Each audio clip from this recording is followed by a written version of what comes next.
అంటే మనం already majority ఎక్కువ మంది తీసుకుంది కోవిషీల్డ్, కోవాక్సిన్. ఎక్కువ మంది దాదాపు అదే తీసుకున్నారు, మనకు అదే అందుబాటులో ఉంది.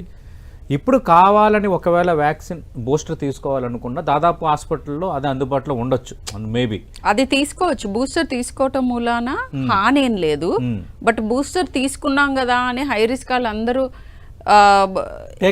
ఫాల్స్ గా, ఎందుకంటే ఫర్ 2 reasons. నెంబర్ 1, ఇది మనకున్న ఇప్పుడున్న స్ట్రెయిన్ కి డైరెక్ట్ గా ఆ స్ట్రెయిన్ ఇంక్లూడెడ్ వ్యాక్సిన్ కాదు అది, బట్ క్రాస్ ఇమ్యూనిటీ వస్తుంది. అది ఒమిక్రాన్ లో అండ్ డెల్టాకి టార్గెటెడ్. అది ఒమిక్రాన్ కూడా క్రాస్ ఇమ్యూనిటీ ఉంది. ఒమిక్రాన్ లో సబ్ గ్రూపే మనకు ఇప్పుడు సర్క్యులేటింగ్.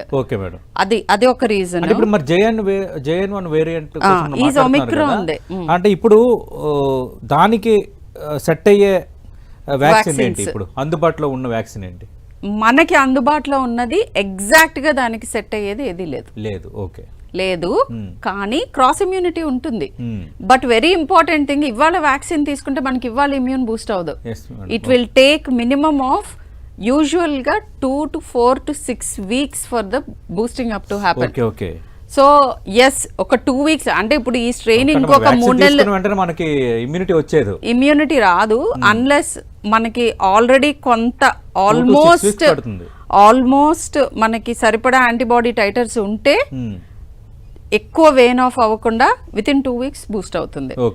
కానీ ఇప్పుడు ఈ వేరియంట్ ఇంకో 3 నెలలు ఉండొచ్చు, 6 నెలలు ఉండొచ్చు. సో ఇవాళ తీసుకోవటం వల్ల it will definitely have some effect.